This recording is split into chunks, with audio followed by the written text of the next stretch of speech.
Shiva video ప్రభావతికి చూపించిన రోహిణి చెంప పగలగొట్టి దినేష్ని తీసుకొచ్చి బండారం బయట పెట్టిన బాలు మీనా. ఇంతకు ఏం జరిగింది? అసలు శివ వీడియో ప్రభావతికి చూపించి రోహిణి చెంప పగలగొట్టడం ఏంటి? మరి దినేషు రోహిణి గురించి నిజాలన్నీ బయట పెడితే ప్రభావతి ఎలా రియాక్ట్ అయింది? ఇదంతా కూడా వీడియోలో చూసి తెలుసుకునేద్దాం. గుండె నిండా గుడి గంటలు అప్కమింగ్ ఎపిసోడ్స్లో ఏం జరగబోతుందో ముందుగా తెలుసుకోవాలి అనుకుంటే వీడియోని లైక్ చేసి ఛానల్ని సబ్స్క్రైబ్ చేసుకోండి. మొత్తం మీరు చూసుకున్నట్లయితే మనోజ్కి ఎవరో ఆకాశరామన్న లెటర్లు రాస్తే ఆ లెటర్లు రాసింది బాలు ఏనంటూ బాలు మీద తప్పుడు ఎలిగేషన్ రావడంతో బాలు ఈ విషయాన్ని అంత ఈజీగా వదిలిపెట్టను, ఎవరో ఏదో తప్పు చేస్తున్నారు, మనోజ్కు అంత తప్పు చేసే ధైర్యం లేదు, పార్లలమ్మను చూస్తే నాకు అనుమానంగా ఉంది, అసలు ఎవడు ఈ ఆకాశరామన్న లెటర్లు రాస్తున్నాడో తెలుసుకుంటాను అంటూ బాలు కాస్త సరాసరి గుడి దగ్గరికి వెళ్తాడు. అక్కడ ఒక రాజకీయ నాయకుడు కనిపించి ఏంటి బాలు ఎలా వచ్చావు అనగానే పనుండి వచ్చానన్నా, ఇక్కడ మీరు రోజు వస్తారా అని చెప్పనేసరికి రోజు వస్తాను, పార్టీ ఆఫీస్కి వెళ్తూ వెళ్తూ వచ్చి స్వామివారి దర్శనం చేసుకుని వెళ్తాను అని చెప్పాను. కానీ ఇక్కడ ఎవరో ఒక స్వామీజీ వచ్చాడంట కదన్నా అని చెప్పనేసరికి అవును, ఇక్కడ ఒక దొంగ స్వామి ఎవడో వెలిసాడంట, గుడిలో ఉన్న వాళ్ళు చూసి వాడిని ఆరా తీయగా తప్పించుకునే ప్రయత్నం చేస్తే ఇక్కడ ఉన్న వాళ్ళు కొట్టారు అనేసరికి అన్న అతన్ని చూస్తే నువ్వు గుర్తుపట్టగలవా అని చెప్పనేసరికి గుర్తుపట్టగలనో లేదో తెలియదు కానీ కొట్టేటప్పుడు మాత్రం వీడియో తీశానని వీడియో చూపిస్తాడు. వెంటనే ఇంకా వీడియోని చూసి వీడు దినేషే అన్న విషయం తెలుసుకుంటాడు బాలు. వాడి పేరు తెలియదు కానీ ఒక ముసలాముని గుద్ది వెళ్ళిపోతూ ఉంటే పోలీసులకు పట్టించాడు కదా, అది జ్ఞాపకం చేసుకుని అన్న వీడు ఎక్కడైనా నీకు కనిపిస్తే నాకు ఇన్ఫార్మ్ చెయ్యన్నా అనగానే తప్పకుండా బాలు అని చెప్పి వాడు అక్కడి నుంచి వెళ్ళిపోతాడు. ఇంకా రోహిణి విద్య ఇద్దరు కలిసి ప్లాన్ చేస్తారు. ఏంటంటే బాలు రోహిణి మీద నిఘా పెట్టాడు కదా, అంటే వాడు ఎవడో ఏంటో తెలుసుకోవాలనే ప్రయత్నం మొదలు పెట్టాడు కదా బాలు మైండ్ని డైవర్ట్ చేయాలి అంటే బాలు మీనాల మధ్య సమస్య రావాలి. అలా సమస్య రావాలి అంటే శివ వీడియో రోహిణి చేతిలో ఉండాలి. శివ వీడియో రోహిణి చేతిలోకి రావాలంటే బాలు ఫోన్ నుంచి సెండ్ కావాలి. కాబట్టి విద్యకు ఒక ప్లాన్ చెప్పి బాలు కార్లో ఎక్కి ఫోన్ ఛార్జింగ్ అయిపోయిందని బాలు ఫోన్ తీసుకుని అందులో ఉన్న వీడియోని నాకు పంపించి వెంటనే డిలీట్ చేసేయని చెప్తుంది రోహిణి. అయితే రోహిణి చెప్పినట్టుగానే విద్య కంగారు పడుతూనే ఎలాగో బాలు కార్ అయితే ఎక్కుతుంది. ఇంకా అలా బాలు కార్ ఎక్కిన విద్య బాలు ఫోన్ అయితే తీసుకుంటుంది కానీ కరెక్ట్గా వీడియో దొరికి వీడియోని రోహిణి ఫోన్కి సెండ్ చేద్దామనుకున్న సమయంలోనే మీనా ఫోన్ చేయడంతో బాలు ఫోన్ తీసేసుకుంటాడు. ఫోన్ తీసేసుకునేసరికి ఇంకా వెంటనే విద్య మళ్ళీ ఫోన్ అడుగుదామనుకునేసరికి తన డెస్టినేషన్ వచ్చేసేసరికి అక్కడ దిగిపోతుంది. బాలు చాలా తెలివి తక్కువవాడు అనుకుంటాం కానీ చాలా తెలివైనవాడు. ఈ రోహిణికి ఎలా చెప్తే అర్థమవుతుందో. పైగా ఆ దినేష్ గాడు బాలుకి దొరికిపోయే అవకాశం ఉంది. ఈ విషయం అర్జెంటుగా రోహిణికి చెప్పాలని ఏమైందే అంటూ రోహిణి అడగడంతో అది ఫెయిల్ అయింది. కానీ నువ్వు తొందరలోనే చిక్కుల్లో పడబోతున్నావు, వాడు దొరికిపోయేటట్టే ఉన్నాడు అనగానే ఏంటి అనగానే బాలుకి ఇన్ఫర్మేషన్ వచ్చిందంట. వాడు దినేష్ గాడు అన్న విషయం తెలిసిపోయింది.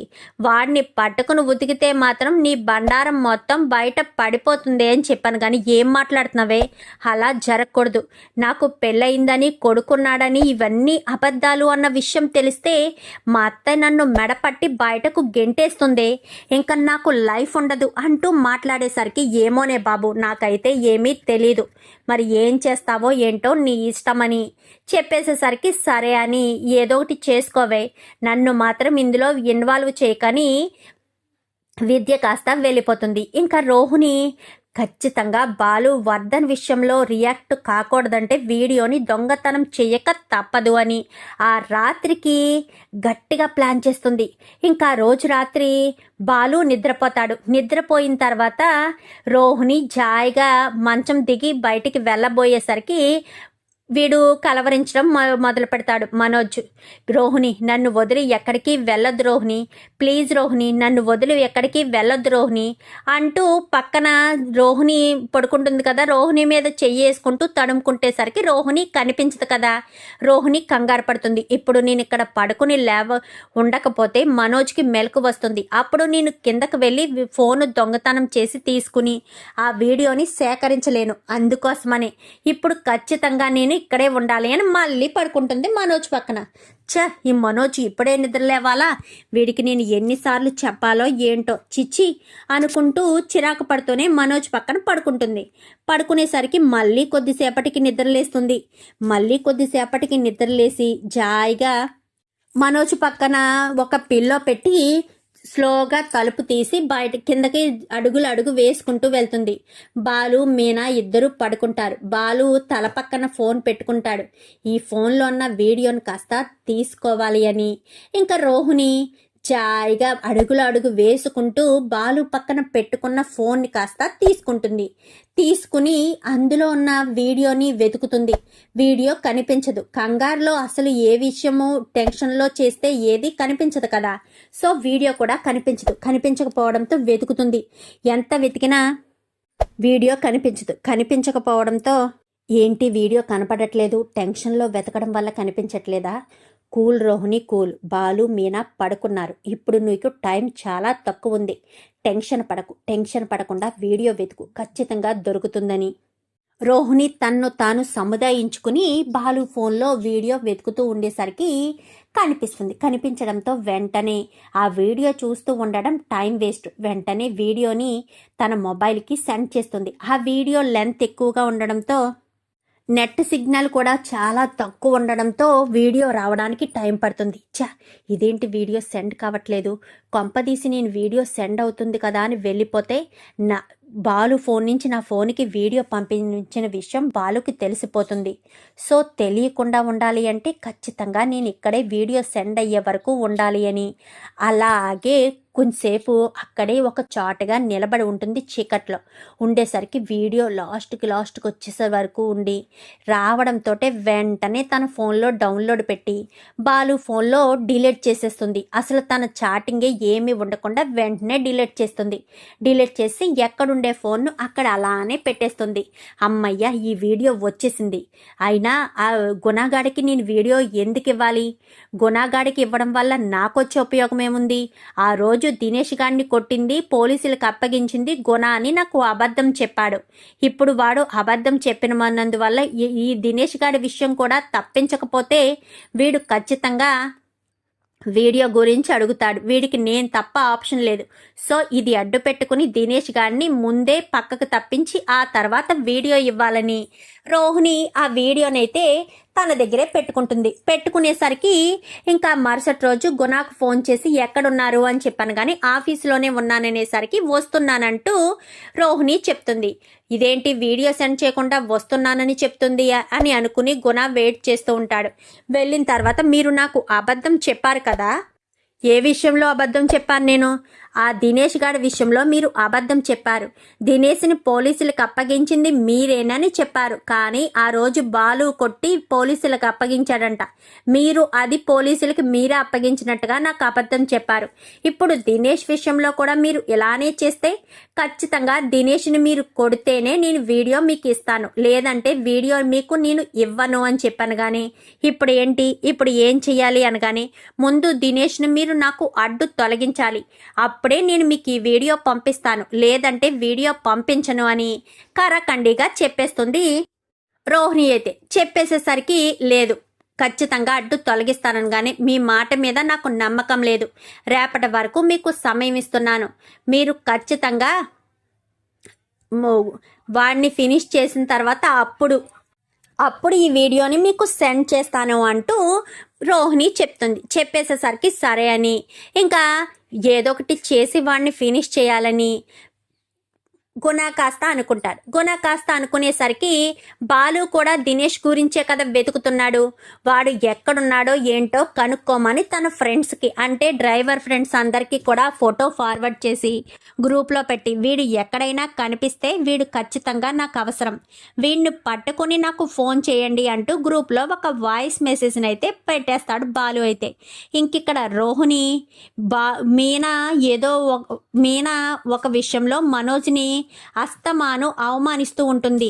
ఎందుకంటే బాలు మీద తప్పుగా అనుకున్నాడు కదా, సో అస్తమాను అనుమానించేసరికి ఈ మీనాకు కొమ్ములు అనచాలి. వీళ్ళ తమ్ముడు దొంగతనం చేశాడు అంటే ఖచ్చితంగా అవి మీనా మీద కూడా వస్తుంది కాబట్టి మీనా కొమ్ములు అనిస్తేనే నాకు ప్రశాంతత ఉంటుంది అని రోహిణి కాస్త అనుకుని, అత్తయ్య మీకు ఒక విషయం చెప్పాలత్తయ్య అని చెప్పనేసరికి మీనా వంట చేస్తూ ఉంటుంది. ఏంటి రోహిణి, ఒక విషయం చెప్పాలని అంత సీరియస్గా చెప్తుంది, ఏంటా విషయం అని మీనా వంట చేస్తూ ఒక చెవు ఇటుపక్కకు వేసి అలా వింటూ ఉండేసరికి ఏంటి రోహిణి ఏంటా విషయం అనగానే, అప్పుడొకసారి మీ దగ్గర 1,00,000 రూపాయలు దొంగతనం చేసి ఎవరో పట్టుకుని వెళ్ళిపోయారు అని చెప్పారు కదా అని చెప్పాను. కానీ అవును, ఆ 1,00,000 రూపాయలు బాలుగాడు తీసుకొచ్చి ఇచ్చేశాడు కదా అనగానే, నాకు అప్పుడే అనుమానం కలిగింది ఆంటీ, అసలు దొంగతనం చేసిన వాడు 1,00,000 రూపాయలు తిరిగి ఎలా వస్తాయి, అది మీకు పోలీసులు తీసుకొచ్చి ఇవ్వాలి, కానీ బాలు తీసుకొచ్చి ఆ 1,00,000 రూపాయలు మీకు ఇచ్చాడు అంటే ఆ డబ్బులు బాలు దొంగతనం చేశాడా? బాలుకి అలాంటి ఆలోచన కానీ అలాంటి అలవాటు కానీ లేదు. మరి ఆ 1,00,000 రూపాయలు ఎవరు దొంగతనం చేసి ఉంటారు? బాలుకి కావలసిన వాళ్ళే దొంగతనం చేసి ఉండొచ్చు కదా అని చెప్పనేసరికి, అంటే ఏంటి రోహిణి ఏంటి నీ ఉద్దేశం అంటే, బాలుకు తెలిసిన వాళ్ళే ఆ డబ్బు దొంగతనం చేశారు అని నువ్వు అంటున్నావా అనగానే, అవునాంటీ నేను చెప్పేది నిజం, బాలుకి సంబంధించిన వాళ్ళే ఆ డబ్బు దొంగతనం చేశారు అనగానే, ఏంటి ఏం మాట్లాడుతున్నావు, నా భర్తకు సంబంధించిన వాళ్ళు ఆ 1,00,000 రూపాయలు దొంగతనం చేశారు అని నువ్వెలా చెప్పగలుగుతున్నావు రోహిణి, నువ్వెలా మాట్లాడగలుగుతున్నావు, నువ్వేదో చూసినట్టు చేసినట్టు మాట్లాడుతున్నావు, నీ దగ్గర ప్రూఫ్ ఉందా అని చెప్పి మీనా కాస్త వంట చేస్తూ హాల్లోకి వస్తుంది. వచ్చేసరికి ప్రూఫ్ ఉంది మీనా, అది చూస్తే నీ గుండె ఆగిపోతుంది, ఎందుకంటే అందులో ఉన్నది ఆ దొంగే కాబట్టి. ఆ దొంగ ఎవరన్న విషయం నీకు తెలిస్తే నువ్వు ఎంతో కుమ్మిలిపోతావు అని చెప్పనేసరికి, ఎవరా దొంగ అంటూ ప్రభావతి అంటుంది. ఒక్కసారి వీడియో చూడండి మీకే అర్థమవుతుందని వీడియోని కాస్త ప్రభావతికి చూపించేసరికి ప్రభావతి అది చూసి షాక్ అయిపోతుంది. మీనాకు కూడా చూపించడంతో, ఏంటి నా తమ్ముడు దొంగతనం చేశాడా, క్లియర్గా కనిపిస్తుంది కదా మీనా, అత్తయ్య నడుచుకుంటూ వెళ్తుంటే శివ ఆ బ్యాగ్ తీసుకోవడం, ఆ బ్యాగ్లో డబ్బులు చూసావా ఎలా తీశాడో, అంటే అత్తయ్య బ్యాగ్లోని డబ్బులు దొంగతనం చేసింది శివనే కదా. ఇప్పుడు చెప్పు మీనా, దొంగ ఎవరో, అస్తమాను నా భర్తను దొంగ అంటూ హేళన చేస్తావు కదా, ఇప్పుడు చెప్పు దొంగ ఎవరో. నీ తమ్ముడు ఆల్రెడీ ఇంతకుముందు బాలు బైక్ను దొంగతనం చేశాడంట కదా, అలా దొంగతనం చేయడం వల్లే మీ నాన్న మావయ్య గారి బస్ కింద పడిపోయినందుకు గాను మావయ్య గారు నిన్ను ఇంటి కోడలుగా తీసుకొచ్చారంట. నిజమే, మనోజ్ చాలా అదృష్టవంతుడు, ఇలాంటి దొంగల ముఠాలో అల్లుడు కాలేదు. బాలు పాపం బలైపోయాడు, బాలుకేమో మంచి బుద్ధి, కానీ వాళ్ళ బామ్మర్ది మాత్రం దొంగతనం చేసే బుద్ధి, అందుకే బాలు ఆ శివగాడి చెయ్యి విరగ్గొట్టాడు అని చెప్పి ఇంకా రోహిణి ప్రభావతికి ఎక్కిస్తూ ఉండేసరికి, ఏంటే నీ తమ్ముడే దొంగతనం చేశాడు కదా, నన్ను ఎంత అవమానపరిచారే, ఆ 1,00,000 రూపాయలు లేకపోవడం వల్ల ఆ సేటు నన్ను తీసుకెళ్లి కటకటాల వెనక పడేశాడు, వాడు నన్ను కటకటాల్లో పడేయడానికి కారణం నువ్వు, నీ వల్లేనే నీ తమ్ముడు దొంగతనం చేశాడు, నీ తమ్ముడు చేసిన పని వల్ల నేను అందరి ముందు తల దించుకోవలసి వచ్చింది అంటూ ప్రభావతి మీనాను చెడామడా తిట్టడం మొదలు పెడుతుంది. ఇంకిక్కడ గుణకు ఆల్రెడీ దినేష్ని ఫినిష్ చేయమని చెప్పింది కదా రోహిణి, ఫినిష్ చేస్తేనే వీడియో ఇస్తానని చెప్పింది కదా, కానీ ఒబలాటం కొలిది ప్రభావతికి చూపించేసింది ఆ వీడియోని. ఇంకా దినేష్ని పరుగులు పెట్టిస్తూ ఉంటాడు గుణ. ఇంకా అలా వెళ్తున్న రాజేష్ కాస్త చూసి, బాలుగాడు చెప్పిన వాడు వీడే కదా, మరి వీడు ఇలా పరుగులు పెడుతున్నాడేంటి, పైగా గుణగాడు కొట్టడానికి పరుగులు పెట్టిస్తున్నాడేంటి? వెంటనే ఈ విషయం బాలుగాడికి చెప్పాలి అని రాజేష్ బాలుకి ఫోన్ చేస్తాడు. ఒరే, నువ్వు ఒక ఫోటోను పెట్టి వాడు ఎక్కడైనా కనిపిస్తే చెప్పమని చెప్పావు కదా, వాడిని గుణగాడు తరుముతున్నాడ్రా అని చెప్పనేసరికి ఎక్కడ అనగానే పలానా ఏరియాలో అనేసరికి ఇప్పుడే వస్తున్నాను అంటూ బాలు గబగబా అక్కడికి వెళ్తాడు. వెళ్ళేసరికి గుణ పరుగులు పెట్టించుతూ ఉండడంతో బాలు ఎంటర్ అవ్వడంతో అక్కడ వాళ్ళందరినీ చితక్ కొడతాడు. చితక్ కొట్టేస్తే వాళ్ళంతా పారిపోతారు. దినేష్ బాలుగాడికి దొరికిపోయానే అని చెప్పి అనుకుంటూ ఇంకా పరుగులు పెట్టడానికి ప్రయత్నించిన బాలు చేతిలోంచి జారుకోవడం అంత ఈజీ కాదు కదా. చుట్టూ రాజేష్ వీళ్ళంతా రావడంతో బాలుగాడు పట్టుకుని దినేష్ని 4 ఉతికేసరికి, అసలు నువ్వు ఎందుకు మా అన్నయ్యకి ఆకాశరామన్న లెటర్స్ రాస్తున్నావు? తప్పు ఎవరు చేశారు? పార్లలమ్మ తప్పు చేసిందా లేక మా అన్నయ్య తప్పు చేశాడా? అసలు నువ్వు ఎందుకు ఇదంతా చేస్తున్నావు? అవును, ఆ రోజు పార్లలమ్మ పెళ్లి చేసుకుని ఇంటికి రాగానే పోలీసులు ఇంటికి వచ్చింది నీ గురించే కదా. ఆ రోజు నిన్ను కొట్టింది కూడా నేనే కదా. ఏంటి విషయం? ఏదో జరుగుతుంది, చెప్తావా చెప్పవా అనగానే నాకేం తెలీదు అనగానే వీడు ఎలా ఎందుకు నిజం చెప్తాడు బాలు? నీ స్టైల్లో 4 ఉతికితే వీడు ఖచ్చితంగా నిజం బయట పెడతాడనేసరికి బాలు 4 దెబ్బలు ఉతికేసరికి కడుపులో అవి కొట్టడంతో వద్దు, చెప్తాను. మీరంతా అనుకుంటున్నట్టు రోహిణి పేరు రోహిణి కాదు, తను అసలు పేరు కళ్యాణి. తనకి ఒక కొడుకు తల్లి కూడా ఉన్నారు. తను మీ అందరికీ అబద్ధం చెప్పింది, మలేషియా అంటూ, వాళ్ళ నాన్న మలేషియాలో ఉన్నాడు అంటూ. అసలు తనకు తల్లి తప్ప ఎవరూ లేరు. తనకి ఎప్పుడో చిన్నప్పుడే పెళ్లి జరిగింది. ఆ కొడుకు వల్లే రోహిణి ఈ విషయాన్ని బయట పెట్టకుండా ఇదంతా అబద్ధం చెప్పి మరి మిమ్మల్ని మోసం చేసింది అనగానే ఇదే విషయం ఎక్కడికొచ్చైనా చెప్తావా అని చెప్పనేసరికి చెప్తాను. ఆయన రోహిణి మీద నువ్వెందుకు కక్ష తీర్చుకున్నావు? తనని నేను కోరుకున్నాను. తను నాకు దక్కకపోగా నా కాపురాన్ని, నా ఉద్యోగాన్ని తీసి పడేసింది. పైగా ప్రతి క్షణం నాకు డబ్బులు అవసరమైనప్పుడల్లా రోహిణి ఇస్తుంది. రోహిణి చాలా మోసం చేస్తుంది మిమ్మల్ని అని చెప్పనేసరికి పదరా నువ్వు అని చెప్పి ఇంకా కరెక్ట్గా ఇంటి దగ్గర గొడవ జరుగుతూ ఉంటుంది. శివ దొంగతనం చేశాడని మీనాని నిందలు వేస్తూ మీనా బాలు ఇంట్లో ఉండకూడదని ఇంట్లో వాళ్ళు అందరి ముందు ప్రభావతి పెద్ద రాద్ధాంతం చేస్తూ ఉండగా అప్పుడు దినేష్ గారిని తీసుకొచ్చి అందరి మధ్యలో పాడేస్తాడు. చెప్పరా అని చెప్పనేసరికి రోహిణి ఒక్కసారిగా షాక్ అయిపోతుంది. వీడు బాలుకి దొరికిపోయాడా? ఇప్పుడు వీడు నా బండారాన్నంతా బయట పెట్టేస్తాడు అని కంగారు పడిపోతూ ఉంటుంది రోహిణి అయితే. చెప్పరా అని చెప్పనేసరికి చెప్తాను అని చెప్పి ఏంట్రా ఎవడీడు అనగానే వీడు ఎవడో, వీడు అసలు ఎవరిని బెదిరిస్తున్నాడో, మనోజ్కి ఆకాశరామన్న లెటర్లు వీడు ఎందుకు రాస్తున్నాడో అన్ని విషయాలు తెలుస్తాయి నాన్న. మీరు కంగారు పడకండి, ప్రతి ఒక్కటి A to Z అన్ని విషయాలు బయటికి వచ్చేస్తాయి కదా అని చెప్పి ఇంకా బాలు అయితే అంటాడు. ఏంట్రా ఇదంతా నాకేం అర్థం కావట్లేదు. అసలు అన్ని విషయాలు రావడం ఏంటి? వీడు మనోజ్ని బెదిరించడం ఏంటి? వీడు బెదిరించాల్సింది మనోజ్ని కాదు, రోహిణి అసలు పేరు కళ్యాణి అని చెప్పాను కానీ కళ్యాణి అనే పేరు ఎక్కడో విన్నానే. పెళ్లిలో కళ్యాణి అనే పేరు మీదే కదా ఒక ఫోటో ఫ్రేమ్ వచ్చింది అని చెప్పనేసరికి ఆ ఫోటో ఫ్రేమ్ పంపించింది నేనే అని చెప్పి దినేష్ చెప్తాడు. ఫోటో ఫ్రేమా? ఆ ఫోటో ఫ్రేమ్లో ఏముంది అనగానే రోహిణి కన్న బిడ్డ, రోహిణి తల్లి అనేసరికి రోహిణి కన్న బిడ్డ ఏంటి అంటే రోహిణికి ఆల్రెడీ ముందే కొడుకున్నాడా అని చెప్పాను కానీ అవును, రోహిణికి చిన్నతనంలోనే పెళ్లి జరిగింది. తనకొక బాబు కూడా ఉన్నాడు. తన అసలు పేరు కళ్యాణి. తనకొక తల్లి కూడా ఉంది అని చెప్పనేసరికి తల్లి ఉండడం ఏంటి? వాళ్ళకి అమ్మ చిన్నప్పుడే చనిపోయింది కదా, ఉన్నది తండ్రి మాత్రమే కదా, అది కూడా మలేషియాలో ఉన్నాడు జైల్లో అనగాని అదంతా అబద్ధం ప్రభావతమ్మా. ఈ లక్షల మింగినోడు ఎలాగా లక్షలు మింగేశాడో ఈ పార్లలమ్మ కూడా అబద్ధాలని బయటకు కక్కి నిజాలని మింగేసింది. తనకొక కొడుకున్నాడన్న విషయమూ మింగేసింది, తన తల్లి ఉందన్న విషయమూ మింగేసింది. ఉన్న తల్లినేమో లేదు ప్రాణాలు పోయాయి అని చెప్పింది, లేని తండ్రిని మాత్రం మలేషియాలో పుట్టించింది. అసలు పార్లలమ్మకు మలేషియాలో ఎవ్వరూ లేరు. తనకు మలేషియా అంటే ఏంటో కూడా తెలీదు.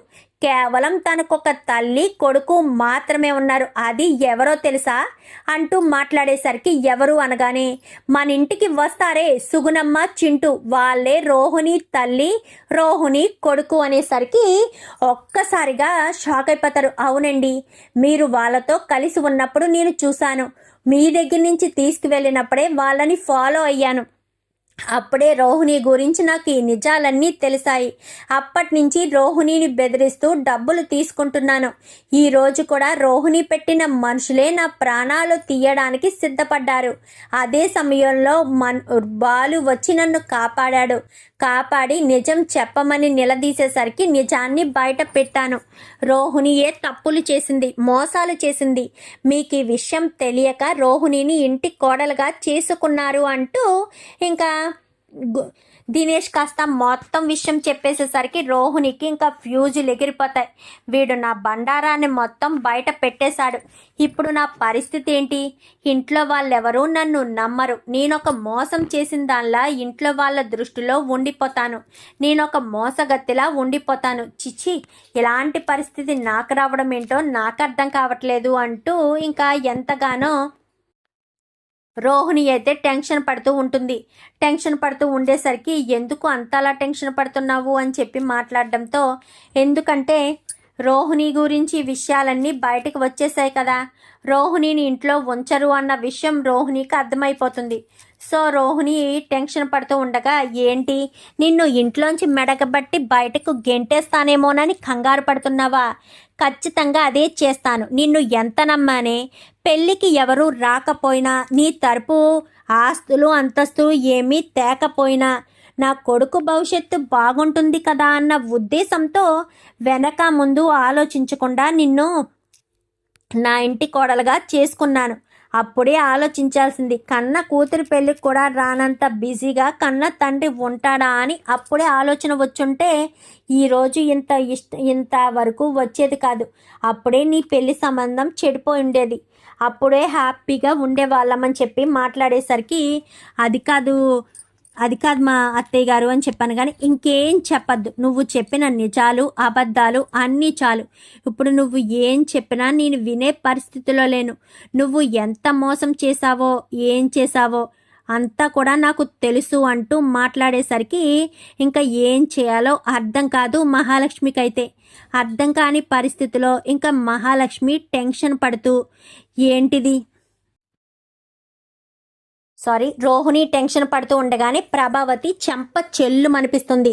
ఒక్క నిమిషం కూడా నువ్వు ఇక్కడ ఉండడానికి వీల్లేదు, నువ్వు తక్షణమే ఇంటి నుంచి బయటికి వెళ్ళిపోవాలి, ఇంట్లోంచి వెళ్ళిపోవాలి అని చెప్పి మాట్లాడేసరికి ఇంకా అది కాదు అత్తయ్య, ప్లీజ్ అత్తయ్య, నేను మనోజ్ని వదిలి ఉండలేనత్తయ్య, నేను ఇదంతా కావాలని చేయలేదత్తయ్య, నాకెప్పుడో తెలిసి తెలియని వయసులో పెళ్ళి జరిగిపోయింది, ఆ పెళ్ళికి తప్పు నాది కాదు కదత్తయ్య, అయినా నేను ఎప్పటికప్పుడు మీకు కావాల్సిన డబ్బులు ఇస్తూనే ఉన్నాను కదా.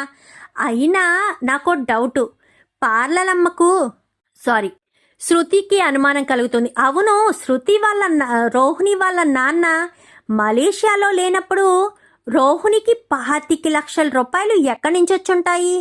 మనోజ్తో ఈ షోరూమ్ పెట్టించడానికి వాళ్ళ నాన్నని అడిగి కదా తీసుకొచ్చాను అని చెప్పింది. మరి ఆ డబ్బులు ఎక్కడి నుంచి వచ్చుంటాయి అనగానే కరెక్ట్గా చెప్పావు డబ్బడమ్మా, చెప్పాలి, ఈ 25 లక్షలు ఎక్కడి నుంచి వచ్చాయి? కొంప తీసి కల్పన దగ్గర నుంచి డబ్బులు మాత్రం రికవరీ చేశారా ఏంటి అంటూ మాట్లాడుతుండగానే మనోజు గుడ్లు అటు ఇటు తెప్పుతూ టెన్షన్ పడుతూ ఉంటాడు. పార్లలమ్మ, నువ్వు తప్పు చేశావు, మనోజ్తో కూడా తప్పు చేయించావు. ఈ డబ్బులు ఎక్కడయ్యో ఏంటో చెప్పకపోతే నేను దీన్ని ఎంక్వైరీ చేయడం మొదలు పెడితే మొత్తం విషయం బయటకు వస్తుంది. నా గురించి నీకు బాగా తెలుసు, నేను ఏదైనా తెలుసుకోవాలి అని అనుకుంటే అది ఖచ్చితంగా తెలుసుకుని తీరుతాను, తెలియకుండా మాత్రం అస్సలు ఊరుకోను అంటూ ఇంకా చాలా సీరియస్గా అయితే మాట్లాడుతూ ఉండేసరికి, చెప్పవే అసలు ఆ డబ్బులు ఎక్కడవి? 25 లక్షల రూపాయలు ఎక్కడి నుంచి వచ్చాయి?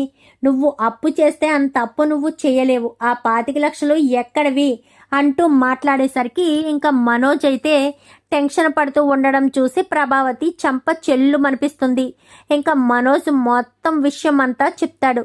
ఒక్కసారిగా అందరూ కూడా షాక్ అయిపోతారు. మరి ఇప్పుడు ప్రభావతి రోహిణిని ఇంట్లో ఉండనిస్తుందా లేక ఇంటి నుంచి బయటకు గెంటేస్తుందా?